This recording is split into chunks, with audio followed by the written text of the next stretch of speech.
All right. So to answer your question about those, we're putting everything into the actual course. So they will no longer be on the Facebook page or the course.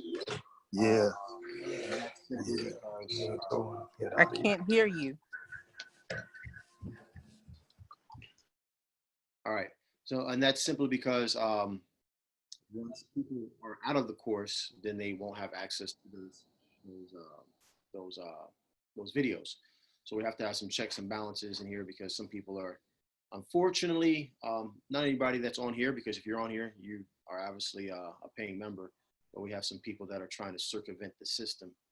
And so we've had a couple of instances where we caught some people trying to get in and they try to get in again. And so we're trying to avoid that. But the problem is that these files are really big, and for each one, it takes a ridiculous amount of time because I actually have to download them to my external hard drive and then upload them.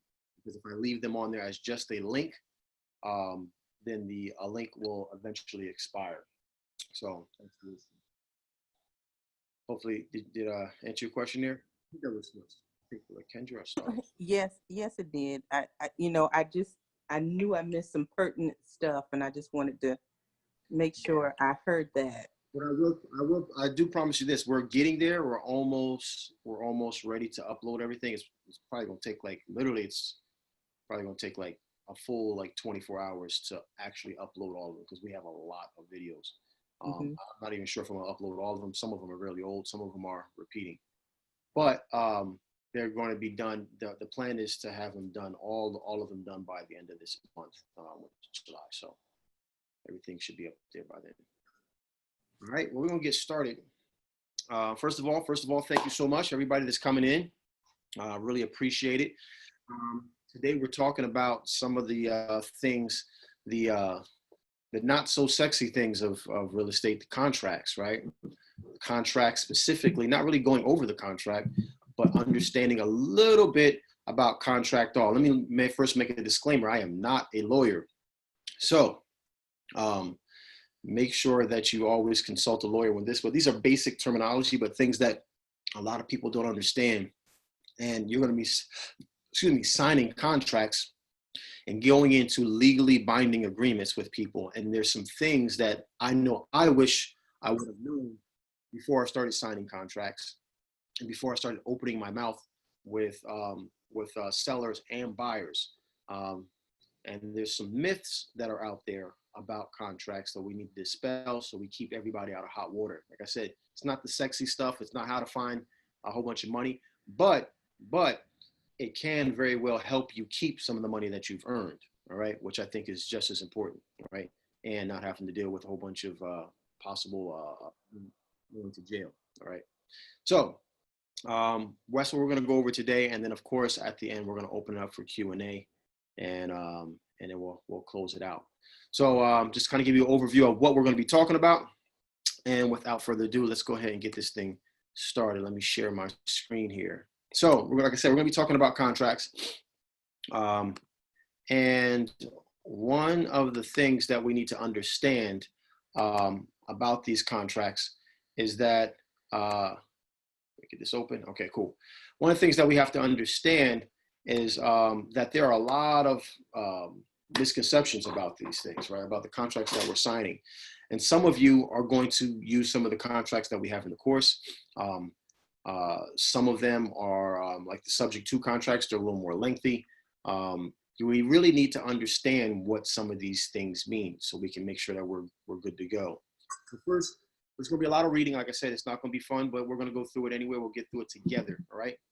So when we sign a contract, there has to be some type of, or there's going to be some type of intentions. Now, whether or not they're clear intentions or not, this is how this is how the law identifies them. So I'm going to read it out here. Whenever you refer to express agreements, so if you say there's an express agreement between so on and so forth, or express contracts, you're referring to the specific words you use when making the agreement.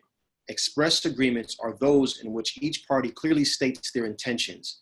When you enter into a written agreement with either a buyer or a seller, listing agreement or buyer, broker agreement. So on wholesaling, it's a purchase and sales agreement or an assignment contract.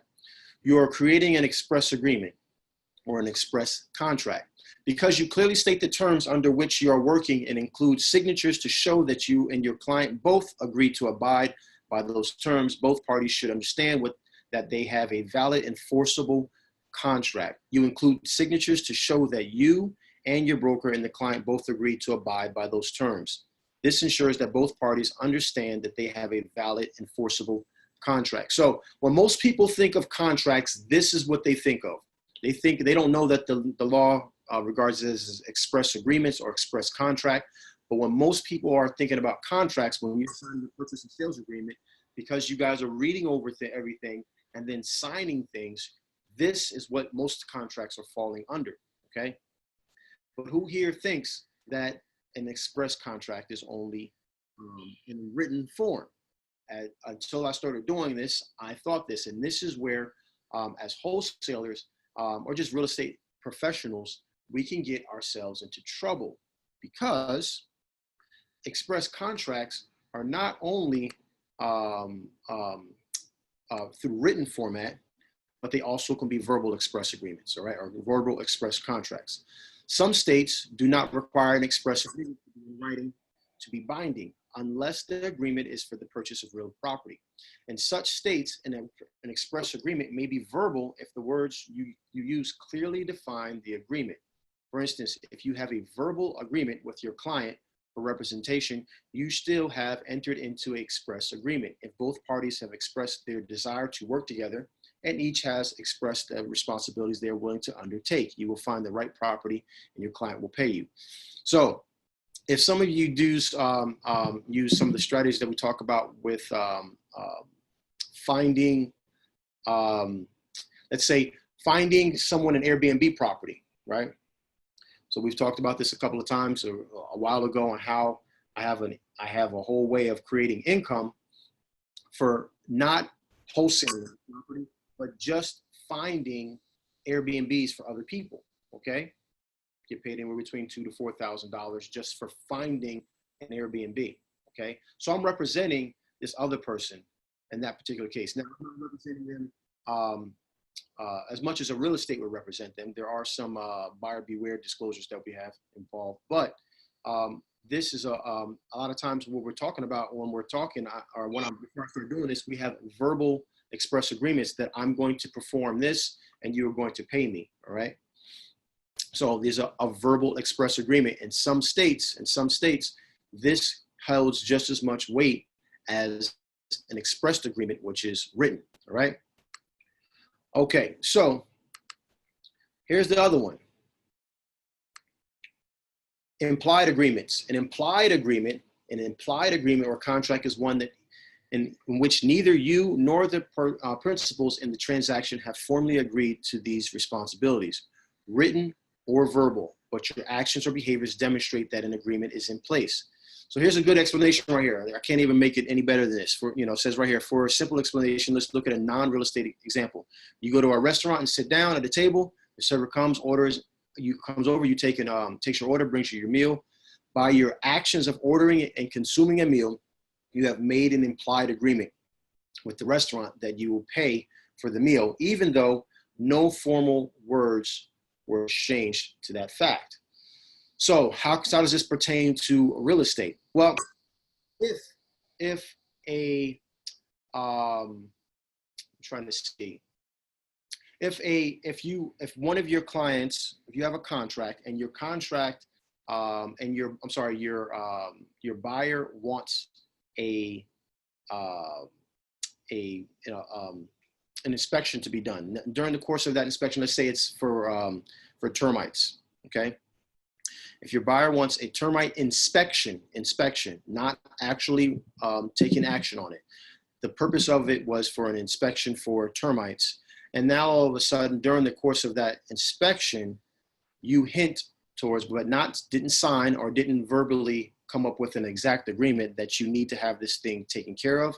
And the termite inspector now goes back to their truck, starts to get their equipment, starts to spray. You're watching this, you're allowing it to happen. There's an implied agreement, or there could be an implied agreement that you are allowing them to do this because you understand that they don't do it for free, right? You're watching them go from inspection to now application or action on this particular problem that you have, okay? All right, let's move on to some of the fun stuff. All right, so a lot of people don't understand exactly that's really don't understand exactly how to or what constitutes a contract. All right, so here's some of the core elements of it. Right, there are several basic and essential elements to any valid enforceable contract. So you guys have heard me talk about this sometimes. Some people talk about within conversation, we talk about contracts, and I say, oh, that's not really a valid contract because of this, this, and this. Well, here we're going to have all of the facts of what creates a contract. Omission of any of these elements may result in the invalidation of a contract. These elements are an integral part of a contract, and they are intended to ensure there is an understanding or agreement between the parties involved. These are the elements that must be included. They must be included. All of them must be satisfied. Offer and acceptance, mutual assent, intention, consideration, legal competency, and legal action. We're going to go through each one of these. Offer and acceptance, mutual assent, intention, consideration, legal competency, and legal action. All right. So during this, we have the first thing, offer and acceptance. Offer and acceptance. In order for a contract to be legal, there must be an offer made by an offerer and an acceptance made by an offeree. It all sounds simple enough, but let's take an even closer look at what this all means. You see, an offer in terms of real estate sales contract is a unilateral promise. So when I make an offer, I'm making a unilateral, it's one way, okay? A promise is exchanged for a reward from a buyer who is willing to enter into a binding agreement with the seller. But when the buyer makes an offer, they give the seller the opportunity to enter into a bilateral agreement. So when it's just me making an offer to my seller, I'm making a unilateral promise. It is not until the acceptance of my offer by the seller that I enter into a bilateral agreement, meaning that both parties agree, all right? An offer may be accepted through formal written documents. Note, most states require an offer to agreement to be in writing. I know Georgia is one of those states. All right, so that's offer and acceptance. Mutual assent, this is important. Mutual assent, as in a meeting of the minds. So this kind of goes with a couple other ones that we're going to get to towards or a couple of ones after this, I believe. There's intent, and then there's competent parties. So mutual assent, as in a meeting of the minds, is most often demonstrated through an offer and acceptance in real estate. Acceptance. In real estate, mutual assent isn't achieved until both parties are in complete agreement about the terms of the contract and goods or services provided. This means that one party agrees to another party's terms, but makes it one minor change. The mutual assent has not been reached. Both parties must agree to the terms of the contract as written without any amendments. This is very, very, very common in real estate, where I make an offer, then you, the seller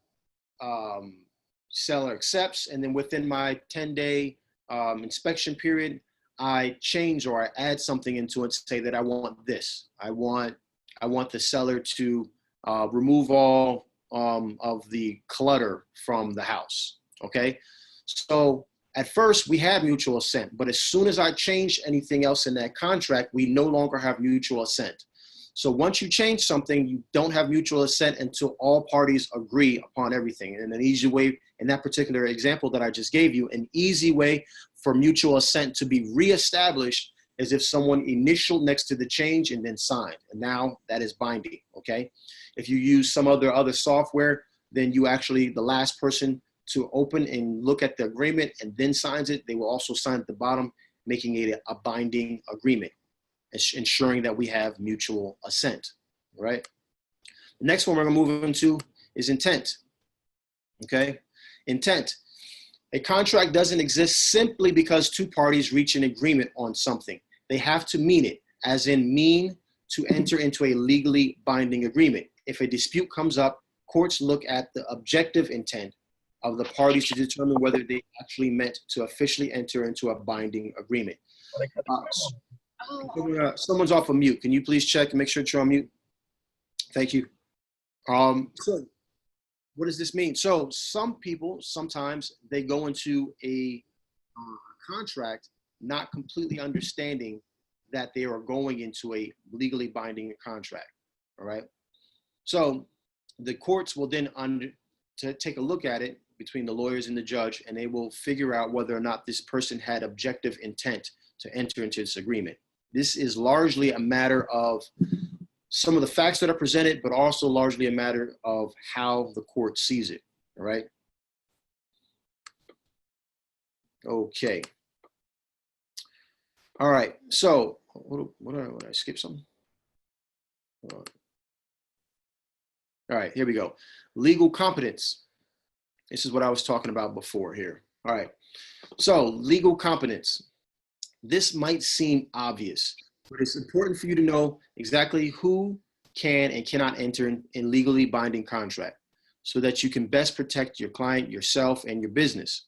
The real issue here is whether the parties involved have capacity to enter into a contract. So remember that word capacity, right? Do they understand the nature of the contract and what their consent means?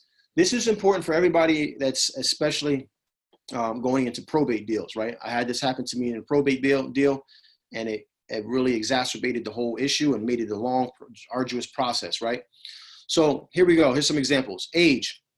In most states, an individual must be 18 years of age or older to enter into a valid contract, except if they are emancipated minors, and they may enter into a contract, all right? Insanity. If an individual is judged to be insane by a court of law or insane at the time of entering into a contract, then they lack the capacity to enter into a contract. So you can't go get somebody who's crazy or has been deemed crazy by the courts and have them sign a legal contract, okay? Mentally impaired, all right? Individuals with mental disabilities can enter into contracts as long as they have the capacity to give their consent and understand the nature of the contract. Note that some individuals may have appointed guardians who oversee their well-being and are empowered to make decisions for them.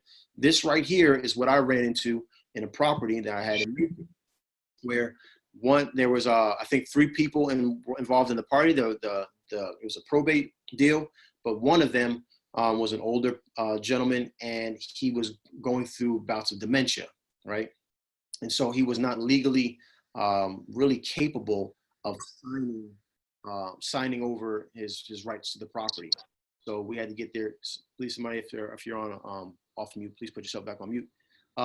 So we had to get someone to represent him that can make those decisions for him. All right. Drug and alcohol dependencies. Individuals with a drug and alcohol dependency issue also may enter into a contract given they have the capacity, understanding to do so. For instance, a visibly drunk person clearly doesn't have the capacity to understand the intricacies of a contract. Okay, so why are we going over this? Why is this something to think about? Because these are all things, all these reasons, all these things that are here for a reason. They're here because these have been cases that have gone through court and people have got sued and lost a lot of money over it. Don't go to someone's house, or be very, very careful if you go to someone's house and you walk in there and you're trying to get this seller to sell a contract, and the seller has been having a couple of beers, okay? They can claim, this is important, that they were under the influence of drugs, under the influence of alcohol, all right? And therefore did not understand what they were signing. And if they can prove that, then your sale will be null and void. Your contract will be null and void, okay? We don't think about these things. I've gone to appointments where the seller is visibly drunk, right? They're drunk and they just realize, I don't want to sell this property. I'm tired of this thing, right? You know how drunks talk, right? So they're visibly drunk. Don't get that contract signed at that point, right? You're just asking for trouble, because all they have to do is just have one person that was there that witnessed them. Oh yeah, he did have a couple of, you know, so-and-so was trashed. right? And then now your contract, you're having some issues in court, saying that especially if you are viewed as a real estate professional, even if you don't have a real estate license, if you're viewed as a real estate professional, you can really get yourself into some trouble. All right. All right. And let's go here. Last thing, legal act. This is the last thing that makes up a complete contract. A contract is considered illegal when the actions it requires by one or both parties is against criminal or civil law or detrimental to the good of the public. In order to be enforceable, then a contract must address to a legal exchange of goods or services. Any contract for an illegal act cannot be enforced. This includes contracts that require a person to commit a crime, such as something that's fraudulent, require a person to break an existing contract. That's a really important one. All right, so here's where this one can play in fact, right? We want to pertain this to what we currently do as wholesalers, but also you need to know this as a real estate professional. So you run into a house that's a really, really good deal. But this person, you had got to them a day late and they already signed a contract, but you realize, man, I could still sell this property if I offer this person some more money, but they already received a legally binding contract, right? They met all of the requirements a day earlier. They got consideration, right? They met all the legal requirements. I don't think we got to consideration yet. But they met all the legal requirements, and you tell them, or they suggest, and you guys follow through with breaking that legally binding contract, okay? That automatically makes your contract, if it's signed, illegal, okay? So that's how that can play. So be careful when we're so hungry for that great deal that we don't fall into some of these traps, right? Prejudice public safety or the administration of justice, and to promote corruption. Those are all things that make it illegal, all right? Tip, contract law varies greatly by jurisdiction. In an effort to avoid entering into an illegal contract, it is a good idea to hire an attorney to review any contract before it is signed. This review can protect both parties from future legal and financial problems. And let me see, did we get to this one? Consideration. We didn't do consideration. All right. This is another one that's important because this is what I always hear with people is like, oh, we already signed the contract. We signed it already. Okay. So the very next question, well, after you figuring out whether or not there was mutual assent, intent, whether or not they obviously, hopefully it was for legal purposes, right? And that the person was competent and had the capacity to do it. One of the main things that are missing when people say that is that there was no consideration, right? So for a contract to be legally binding, an offer and an acceptance must be supported by consideration. Consideration is defined as something of value offered by parties. Consideration can include money or promise of funds in the future, property, real estate or other personal property, labor or physical actions. Now here is something where that first one, it says money or promise of funds in the future. This is a really great area because you have to actually put some of the money up, okay? So I go to a seller and I tell them that I want to either purchase their property or possibly bring one of my partners in on it to joint venture on the deal, right? A.k.a. Wholesale, right? And I put $100 down for the earnest money, right? So now I have not actually given them that $100. But once that $100 goes into an escrow account, that is a promise of the funds as long as the rest of the stipulations of the contract are met, okay? That does not complete the funds, as you're gonna read here at the bottom, but even though they haven't physically, that seller hasn't physically had that $100 in their hand, it is promised to them in the form of an instrument of an escrow account, okay? There is one other thing on here that you will fall into or you will see happen. That can be consideration, and it's called, the courts call it for love and or affection, for love and or affection. This is how that kind of plays out. Grandma wants to leave the property to their grandson, right? And grandmother is unfortunately getting ready to pass away. She knows it. Grandson knows it. and she has no need for the money. She's getting ready to pass away. So what she would do is she'll do a quitclaim deed for love and affection, right? So they'll put that down for love and affection. Normally, typically, as long as all those things, they can show that, okay, this is what's going on with grandma, this is what happened, the courts will recognize for love and or affection as consideration, okay? Sometimes they might need to go as far as to give $100. Typically, the court doesn't like to see anything less than that. But for love and affection in those specific terms will work. So if you run into something where the, you run into a situation like that, which are, these are real life deals. These are real things that happen to real people that wholesalers run into, where someone is about to pass away and they don't really have any money. They don't want to sell the property. They just want to give it to them. They'll put down for love and affection. So that could be consideration as well. All right, through this bargaining process, the parties agree or promise to fulfill a designated role, deliver goods in exchange for payment.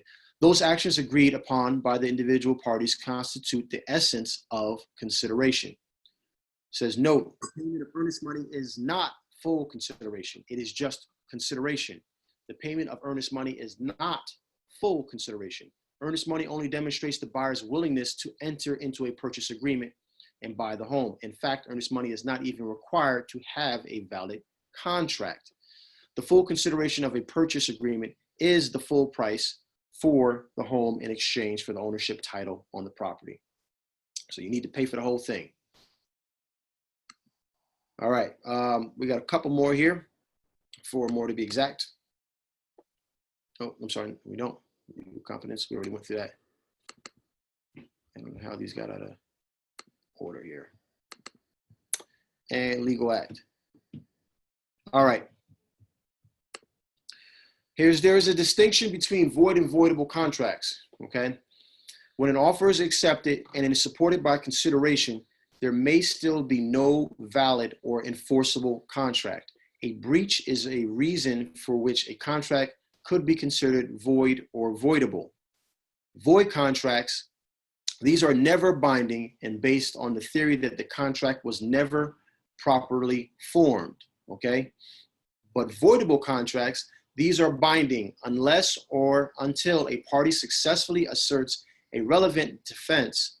These are based off the theory that the contract is valid, but fairness dictates that one party may get out of the contract if the party proves the defense. So, a good example for something that is void. So you go into, or not you because you're a good person, but an unscrupulous real estate professional goes and preys upon someone who has been left a property but is mentally incapable of signing over their rights to that property, and they do this on purpose. That contract is 100% without a doubt void. All right. Now, you go into that same contract and you understand that the person has mental challenges, and they go ahead and consult with their family member. That family member is not a direct representative of them, but their family member also hopefully has their best interest at heart. That contract could be voidable because you didn't go into it with the intent to defraud or hurt that person. You went in there trying to get the contract. You had them consult with a family member who they know and trust, and the court could say, hey, this person has the option to make this voidable, because the contract clearly states, what we went over before, is that someone who has mental issues or mental disabilities, they can still enter into legal contracts, okay? So here's a good example. I'm going to offer this person a fair price for their property. It's fair for them. It's fair not just for them, it's fair for any reasonable, prudent person, okay? That person, just because they have a mental disability, should still be able to receive fair compensation for their property. But the court says, hey, because they have a mental disability, this could be voidable. Could be. Doesn't always necessarily. The first one is I'm going into it with malicious intent. I'm going into it I know this property is worth, you know, $400,000 and I'm offering them $10,000 and a trip to Disney World, and they go for it. I'm doing that with malicious intent. All right. That contract would be void. All right. Okay. I'm going to stop sharing here real quickly. Good. We have some people that are still here. That's amazing because contract law is boring and some people tend to check out. But these are some good things because these are things that over time you're going to come across. You're going to come across that person who, like I said, like I had that, you know, is going through early stages of dementia or maybe also, right? You know, not only did I go through that, but my grandparents had that happen, right? Where they were selling their property, right? These are things that happen throughout life. You're going to meet with that minor who, unfortunately, their parents passed away and now they have this property, right? And you come across it. You didn't know this was all coming about, but you need to understand that I just can't go over and have a 17-year-old whose birthday is coming up in a couple of days sign their property over, right? You need to understand some of these things, right?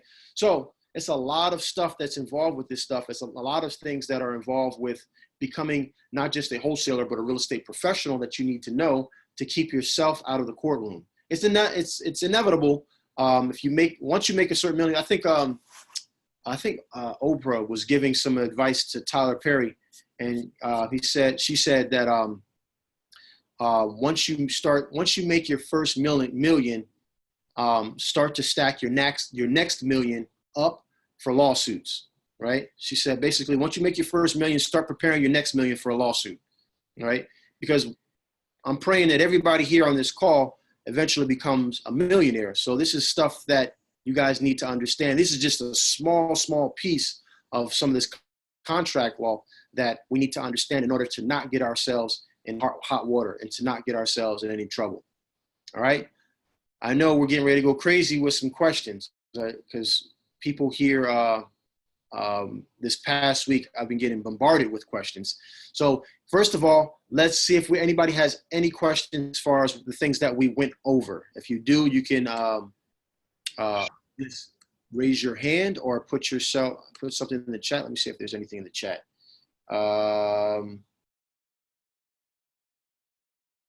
Yes, we can update that, or you can download it yourself and update it yourself as well. But yeah, we can update that, the contract, Darius, to answer your question. My suggestion is to update it yourself because eventually we're going to be, man, it's crazy because we're only 6 months from 2020. It's freaking crazy, right? So just have these contracts ready for yourselves. But yeah, we can also do that as well. Any questions in regards to contracts and in regards to what makes a contract in effect or puts a contract in effect? Nothing? No one. All right, cool. Hopefully that means I did a good job, or maybe you guys are just super smart and I did a horrible job, but you just understood it anyway.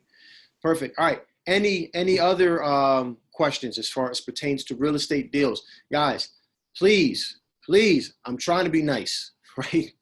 I'm trying to be nice. Please ask your questions here. This is the time slot that I have set aside Wednesdays and Sundays to answer your calls. I don't mean to, and forgive me if I come off short sometimes, but I always get questions after the fact. Like, this is the time to ask your question. You got anything? Anybody got any deals that they're working on that they are not sure about? Go ahead, Andre. I saw your hand go up first, and then Jamesia, I got you. Yeah, that's my bad, man. I'm the one who hit you up early in the week. Man, see, I wasn't even calling you out, fam. Nah, it's all good. Nah, man. Sean actually helped me out with it. I got a property under contract this past week, and I just wasn't sure. I had never done a subject to. This is not, I guess, your typical wholesale deal because there's not enough equity in it because he still has a mortgage. So for it to be a wholesale deal, it would have to be around like 210, but he owes like 230 something. Okay. So I was talking to Sean, and he said it'd probably be more like a hotel deal, possibly. What's the ARV rate? The ARV, it was just listed for 325, but all the comps I did came up to about 315, 310. Okay, and how much work is needed? Actually, not much. You probably got to paint, maybe do a little cleanup. I said max probably about 10, but five to seven seems more realistic. But I overshot it. I said about 10. And what did you guys agree upon as far as sale price? Oh, actually, I got it on the contract for 234, pretty much for what he owes, because he just wants to move it. So he's pretty much just walking away with not having his credit messed up. Exactly. Okay. So let me see here. So what is Sean said that's a low blow.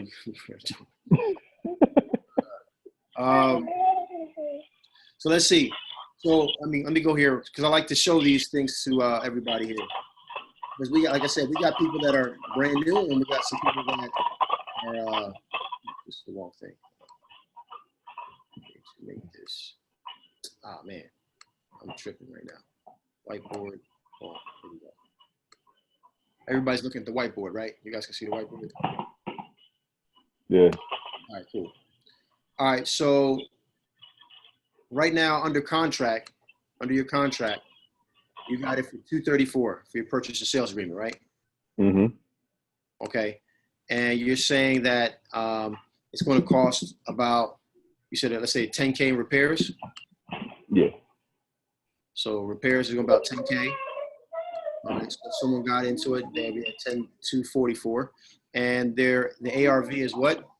To be safe, I say about 315. 315. Mm-hmm. All right, so 315 Mm-hmm. times 0.7. We really need to be all in at around that 220, right? Yep. So what Andre is saying is that, okay, normal wholesaler will look at this and be like, oh, this is not really a good wholesale deal. Mm-hmm. Some people, or actually maybe even more inexperienced wholesaler would look at it and say, would say, well, man, even at 244, they were getting that at 244 and could sell it at 315. You see, minus 244. That's $71,000, right? A really, inexperienced wholesaler might say something like that if they're going to sell it to someone for purchasing it. But here we have it included Andre's money. Andre, how much are you trying to get paid on this? I think I listed it for like 260, but I mean, of course, there's wiggle room. All right, so you're trying to sell it for 260. All right. Mm-hmm. Erase real quick. All right. So we're really talking about $26,000 wholesale fee. Mm-hmm. All right. So 26K. I'm just going to put WF, wholesaling fee. Okay. So a lot of people will look at that and say, oh, man, that's still a decent amount of money. You're going to make 200 and, you're going to make 71,000 or take away that 26, you'll make about 40-something thousand dollars. But that's because they don't really understand all that goes into purchasing that property, right? Mm-hmm. So to purchase that property, a person is going to be responsible for $270,000 or so, okay? Mm-hmm. Plus closing costs first on the front end, Mm-hmm. then closing costs possibly on the back end, and real estate agent fees. Okay. Mm-hmm. By the time they do all that, they've risked $270,000+, and they probably only walked away with somewhere around $18,000. Okay. Okay. Because of all the fees, right? Right. If they're selling at 315, just 9% of that that's like $28,000 right there coming right off the top, and that 9% represents their real estate agent commission and their closing costs, right? Mm-hmm. So, I mean, it's quite a bit of money, right, just off the top. So what he's saying is like some wholesalers that have a little more experience, they might say, okay, well, this is not a deal, this is a no-go, right? Mm-hmm. But what you're doing, which I think is wise, is that you're going to try to wholesale this thing. Now, I think maybe 26 might be a little ambitious, a little, Okay. but who knows, right? Someone might go for it. And let's say you sell it for 260, like you said, right? So 260. All right, let me just draw this line here. So this would be wholesaling, right? All right, and this is going to be a sub 2. Okay, so we get into it for 260, but let's look at this. We're deeding over the property. The person doesn't want anything for their you know, the seller doesn't want anything in their pocket. So really, most of what I'm paying for right here is this $26,000 that Andre wants, right? So I close on this property. The property is deeded to me, okay? The property is deeded to me, but the rest of this mortgage, okay, the rest of this mortgage is staying in the owner's name, okay? So the only people who have to wait for their money, is who? The mortgage company. The mortgage company, right? Because they're deeding me this property over, and the only thing that I'm paying if it was me buying this, right, is what? $26,000. Okay? Because, and plus closing costs, right? So this is what you're saying that this property is being sold for altogether, but I'm sorry, that's 2,000. But out of my pocket, what am I paying for you to get this property? Oops. 26,000, right? Why is this not doing this? 26K, okay? For $26,000, I can get into this property, and on the back end, once I sell the property, the remaining $234,000. Now I'm responsible for making these mortgage payments, okay? I'm responsible for making these mortgage payments, but because the seller doesn't want any money, and the only person do I have to consider to pay is Andre, I can get into this property for $26,000. Now, when I do that, I also recognize, I say Andre knows what he's talking about, and I'm also going to have to pay another $10,000 to repair it. All right. So now I'm in it for what? 36,000 all in plus closing costs. All right. So let's say it's about, you know, a little more than that, say like 40, right? So we're in it for 40 to get into it plus closing costs, right? But now I'm selling it for that 315. So on this one, I'm responsible for $270,000. That I'm responsible for. Either I'm paying out of my own pocket, or I went to a hard money lender and I'm paying interest and I'm paying points on $270,000. Does that make sense? This one, this is what I'm responsible for. This is what's coming out. This is a lot of people have in their 401k that they can pull from. Okay. And when I sell it at this 315, I still have to pay in consideration, or I still have to think about and consider real estate costs and all those other things. But it's a lot more acceptable to risk $36,000 for that $18,000 to $20,000 return than it is to risk $270,000. It's a lot easier to get into this with 36 than it is to come up with 270 or actually more if you're doing hard money. Does that make sense? So this is how we can structure deals under subject twos that wouldn't work, because we just taught that 70% of this 315 is 220. So that really kind of makes this a bad wholesale deal. But if I'm still making the difference of that 270 and that 315, that's a lot more acceptable at this $36,000 price point. All right. Hopefully that makes sense to everybody. Hopefully I explained that well enough so everybody gets it. All right. Got it. Cool. All right. Someone else. We good, Andre? Yeah. So pretty much I'm being too greedy. I need to come down on that fee to make that deal more appealing. Yeah. Most of the time people want it to be like double. But when you think about it, think about it like this. When you go into that same 70% rule, right? 315, we did the math, 70% of 315, they want to be all in at 220. If they sell it, and let's just say let's just say they're in a perfect world. There was for sale by owner. There was no real estate commissions. There was no closing costs, right? They would put in their pocket $71,000, and that would be considered a good deal. They were responsible for 220, but they made 70. They made 30%, right? But they're not doubling their money. They're not putting in 220 and coming out with 440, right? Mm-hmm.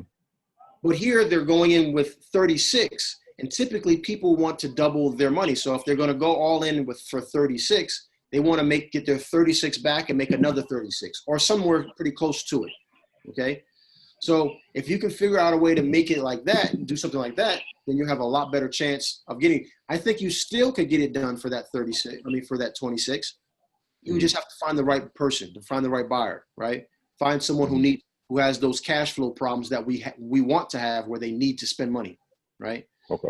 But you know, those people are a little bit harder to find. It's more by chance, right? So, but I think you have something there. Thank you. Cool. Okay. And I think a couple other people already talked about the contract. I think someone else asked about it. Darius asked about that.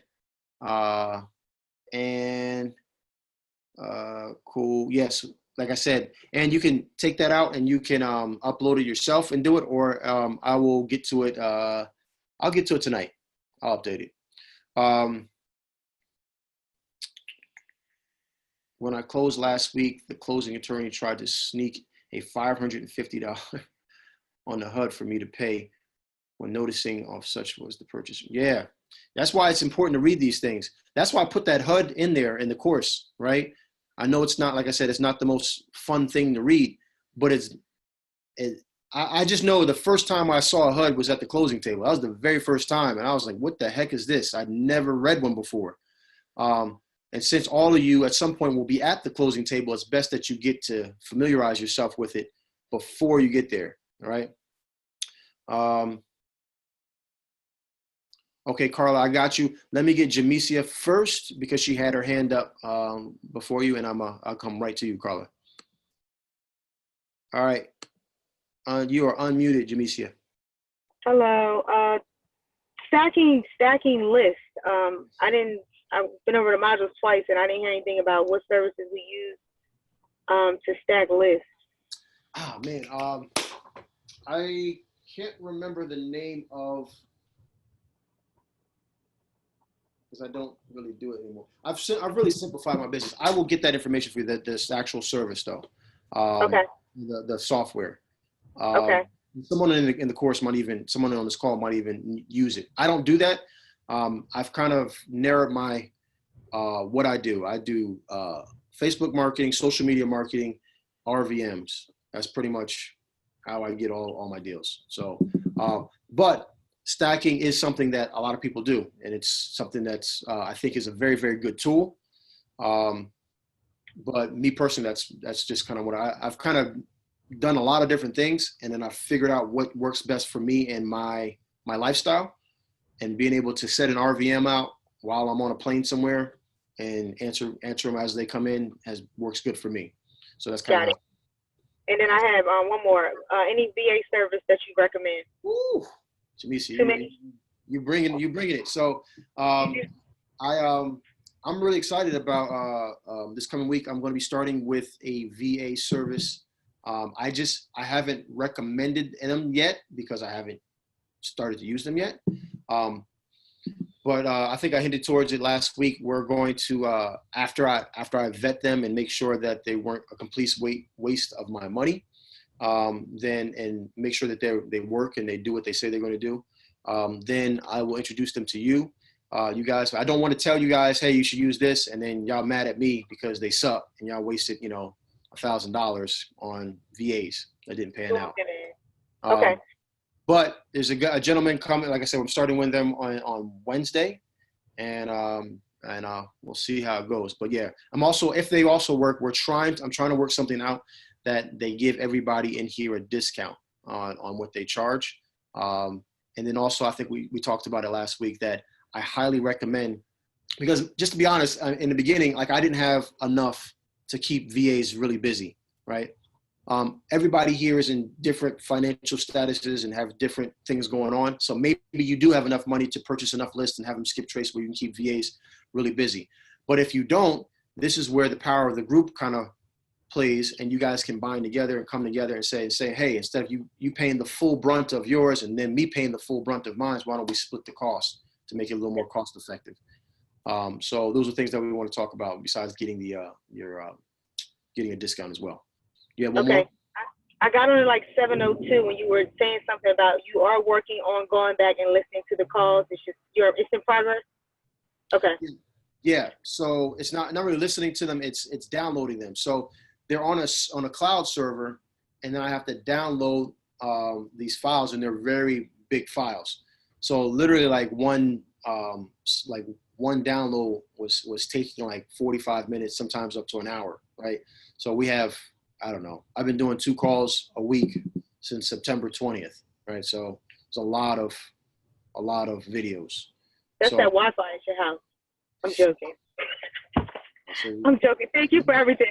We're gonna put you back on mute, Jamisa. We got Jerry. We're gonna put you back on mute. I'm gonna go to my girl Carla, who's not gonna disrespect me. Hopefully, Carla. And I'm just playing with you, Jamisa. Yeah, I do have some. My internet's better though. It's getting better. It's getting better. All right, Carla. Let me take you off mute. All right, try to. I don't think I can for some reason. Some people I can take off mute. Some people I can't. There you go, Carla. Uh-oh. Hold on. I can't hear you, Carla. It says on your end that you're off mute, but I still can't hear you. Is your microphone working correctly?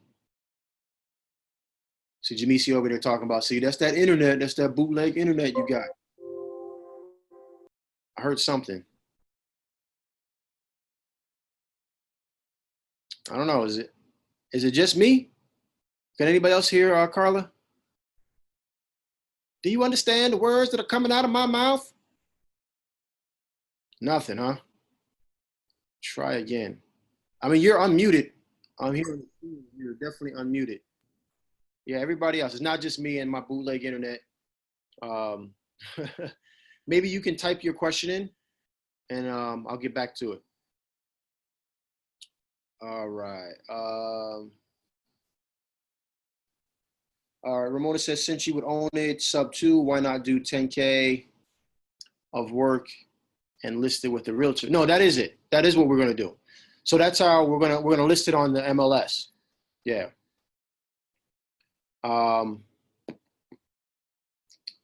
Yeah. No, I can't hear. Can I place an offer with an agent? Eric, where are you at? You can take yourself off mute so I can make sure I understand your question. Eric, can you take yourself off mute? Because you're another one that y'all got them mute buttons. Y'all got me blocked. Yeah. All right, go ahead. Well, I just seen a bunch of properties on Zillow for a low price, and I just want to know, they was pretty much listed. I just want to know, would I be able to place an offer with the agent? As a buyer or as a wholesaler? As a wholesaler.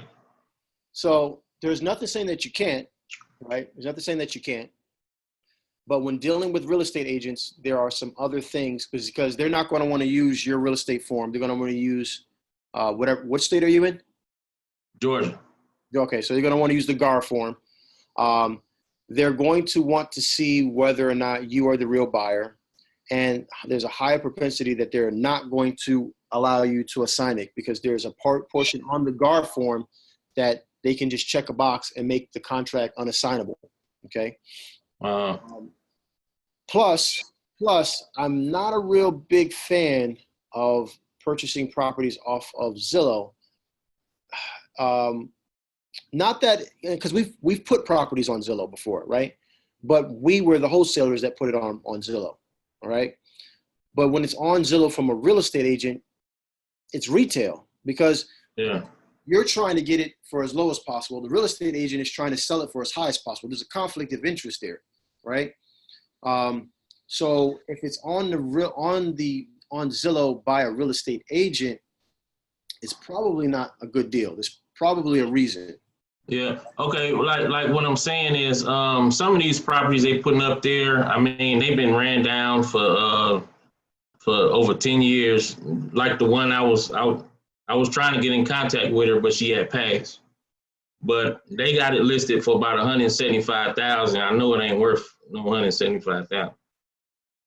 So if it ain't worth 175,000, then if you're gonna put an offer on it, you're either gonna have to show them proof, because a lot of real estate agents have gotten kind of they realize that, okay, if you're a wholesaler, they're going to want to see that you can actually close on the property. They have no problem with you buying the property for a low price, but they might actually make you close because they might put in there that the contract is non-assignable. If you can get it at a good price that makes sense to get under contract for a wholesale deal, and they allow it to be assignable, then you'll do that. There's nothing saying that you can't. Your end buyer, though, cannot, trust me, listen to me, stay out of jail. Your end buyer cannot use conventional financing, okay? They have to be a cash buyer or someone who is using hard money, okay? Anytime you're dealing with a real estate agent and one of those GAR forms or those, most of the time it ends in ARs. So if it's a California car, if it's, whatever state you're in, right? Florida, Okay. GAR form, any state, most of the time, if you're dealing with a real estate agent, you cannot use conventional phone funding. So make sure that whoever your end buyer is a cash buyer or someone using hard money. Okay. I appreciate it. Yeah, man. That's a big one, because you're not, as a wholesaler, you're not allowed to do that. You will get yourself in trouble. That is illegal. All right. So Carla, builder abandoned several homes. I met the contractor who will finish the work. Is there a way for me to capitalize and make deals, i.e. at least option? Yeah, the homes have sat unfinished. Have sat unfinished close to a year. Again, Carla, anything is possible. What you got to do is you got to show me the numbers, right? So everything is predicated. My answer is always going to be predicated based off of the numbers. What is the ARV, all right? What can you sell this property for at the end of the day? How much work is going to be needed, right? That's going to determine whether or not you should get it under contract and whether or not it's going to be a good deal or not. So those are good opportunities, because this builder has obviously spent a lot of money to get it to this point, and for whatever reason, they now no longer can finish it, and so it's just sitting there. They've just spent a lot of money to get it to this point, and they can't do anything with it for whatever reason. But the other thing is he's bankrupt. Okay, so then if he's bankrupt, that all adds another thing into it, because now he has to see what's the conditions of that bankruptcy as it pertains to that property. He or she might not be able to, or you said he, so he might not be able to sell those properties as in accordance with that bankruptcy, right? So that's another layer of things that you're going to have to get into to find out what he can or cannot do with those properties. Make sense? Yep, Warren, he said he can do a double close with using it with an agent. Yep, you sure can. But that means you are actually closing on the property. It's kind of along what I was saying. So if you're going to do a double close, that means you close on the property or you use transactional funding to close on the property. Transactional funding is money that's held for a very short amount of time, normally less than 24 hours at a very, very, very, very high interest rate, just so you can enact the sale, okay? And then with the intent that you already have a buyer lined up. The problem with that is the property is on Zillow. That's the problem, right? So what is anybody in the real estate game going to do when they go get on the internet and search for that property, right? They're going to look, even if you Google it, one of the very, very first things that come up is going to be Zillow. So they're going to see that the property is cheaper than what you're trying to sell it to them for, right? So yeah, that's one of the things that happens when you put properties on Zillow. Are we able to wholesale a bank-owned property? No, don't do that. Okay. There was a very, very good YouTube video. Just search in YouTube, wholesaling REOs, wholesaling bank-owned properties. There was a time where, honestly, before I started wholesaling, that people were doing that, and then the government started to look at that as fraud, as what's the exact term? I forgot. They're basically, they were looking at it in an unfavorable way, and people were getting fined and locked up for it. So what you can do is you can purchase the property, of course, at a discounted rate, right? Because the bank, you've enacted into a legal contract, and all of the stipulations of a legally binding contract have been made, and then you can sell it for a higher price. But you're really not supposed to, and that goes along with wholesaling short sales. Don't do that either, okay? People, you can purchase a short sale. You can help people navigate through the short sale process and receive a fee, but you can't wholesale a short sale property because the government, the federal government, the FBI will be knocking on your door and giving you those silver bracelets, all right? Don't do it. That's a very good question, though. All right. Anybody else have anything? I don't see anybody else's hands are up. This is good. This is a good call because I really feel that, number one, the contract stuff, even though it's not fun, it's something that is definitely not talked about. Most people, and when you get into wholesaling, we're not talking about what actually makes a contract, so you can make sure you have a binding contract, but also some of these questions. What do you say? Aisha says, what if you drive for dollars and skip trace the property and find it on Zillow as an off-market property? So if you find it on Zillow as an off-market property, you might have found one of my properties, or you might have found Logan's property, or Eric's property, or Carla's property, right? They're not, well, in my case, I'm a real estate agent, but maybe they're not a real estate agent, and we're not, or we are real estate agents, but we're not acting in the capacity of a real estate agent, and I'm just trying to wholesale my property. You can put your wholesale properties on Zillow. It's a good way to find buyers as well. So what you can do, if you find that property on there and it's off market, it's listed as an off market property. A lot of times that off market property means that it's just not for sale. The owner has a house, like you might, like anybody here, I have a house. I'm not trying to sell my house, right? And you drive by it and it'll say on Zillow, it'll say off market, right? Now, if someone is representing it as for sale and they say, hey, this is an off market property, not Zillow saying it, but it's in the description that this is an off market property, what they're basically telling you is that it's not on the MLS, okay?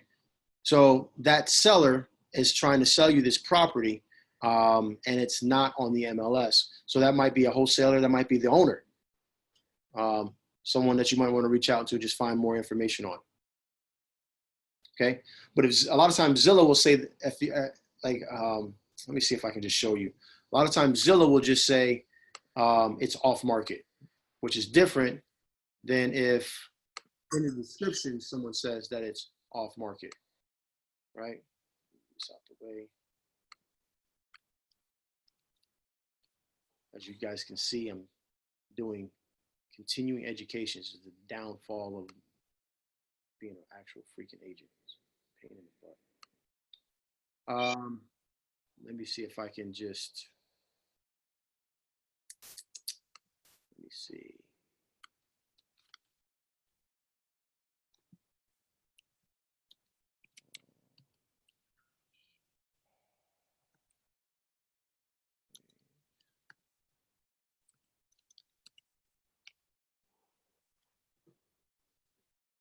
So let's see if I just kind of made up that address. Let's see if it pops up here.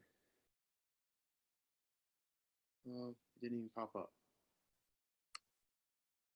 Trying to find something that, let's try 10, 40 maybe.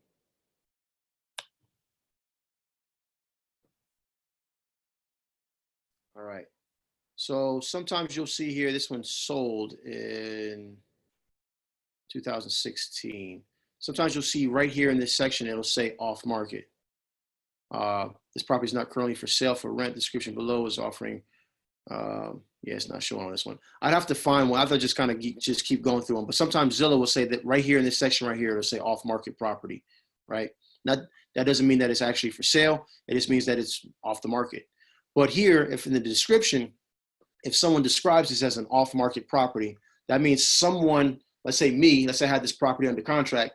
I went ahead and I and I put in here, hey, this is an off-market property, basically letting you know that this is not on the MLS. Not everybody's going to have access, be able to see this. Real estate agents are not involved, i.e., you are not paying a real estate agent 6% or whatever they negotiate. Okay, cool. Carla, thank you for that. I'm grateful that you're here as well. Appreciate that. It warms my heart. All right. Anybody else? Anybody else before we get out of here? Oh, Dex, my bad. I didn't see your hand there. Go ahead, Dex. You are unmuted. Okay. Hey, Coach, I wanted to know, do you JV with any of your students? Absolutely. If Okay. I highly encourage. I am not.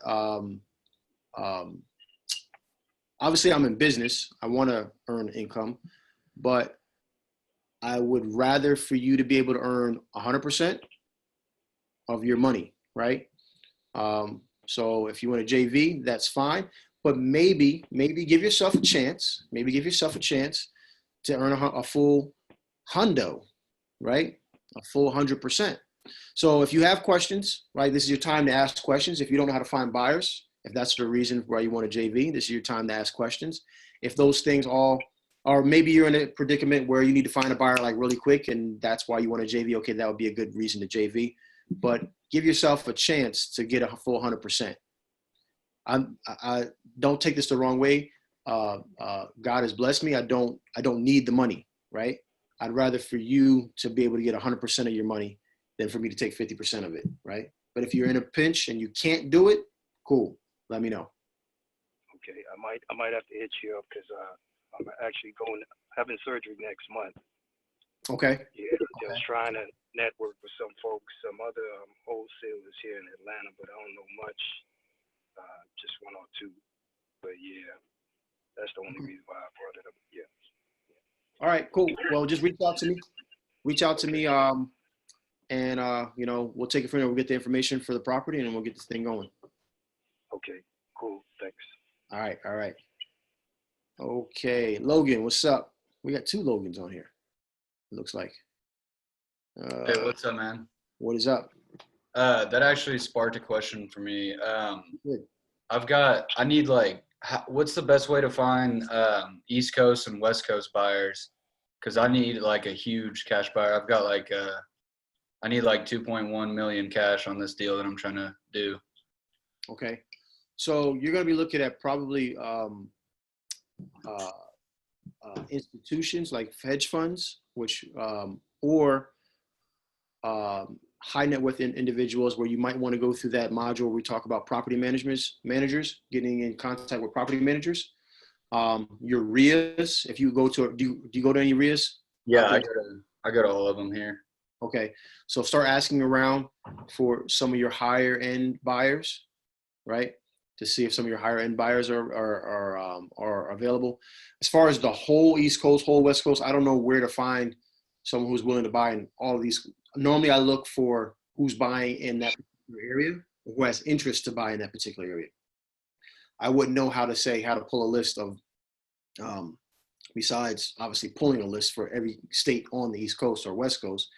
But I think there's a lot more cost-effective and more efficient ways of doing it. Number one, talking with your RIAs. Number two, getting involved with some of your property managers, maybe the property managers that are handling, units that are 10 to 15 units or more, right? Because depending on where you're at in the country, that could, a 10-unit apartment building in Jersey City is going to cost some money, right? 10-unit apartment building in LA is going to cost you a couple million, right? So just by finding those people who purchase those type of properties, you're going to find the people who can afford to spend $2.1 million. Okay, for sure. Appreciate it. Cool. CJ said deal makers on Thursdays. Yep, they have produced some solid buyers. Deal makers is a good thing. And Aisha, you said you're in a pinch. Okay, well let me know. All right, I think I don't got anybody else. I ain't got nobody else. No other questions. This is it. This is where we have to part ways. And then I get all the DMs saying I have a question. So, all right, guys. So this brings it to to a conclusion. Hopefully, this provided some value to you guys. Like I said, take this stuff seriously, man. That contract stuff, understanding what constitutes a legal contract, will keep you out of some hot water. All right. Make sure that we don't do some of those things. All right. Okay. That's it. I ain't got nothing else. I love you guys, man. I really, really appreciate it. I know I say I love you guys. I really mean it. I definitely mean it. I appreciate you guys. And just really want you guys to go out there and kill it, succeed. So let's make that happen. All right. Till next time. Peace, fam.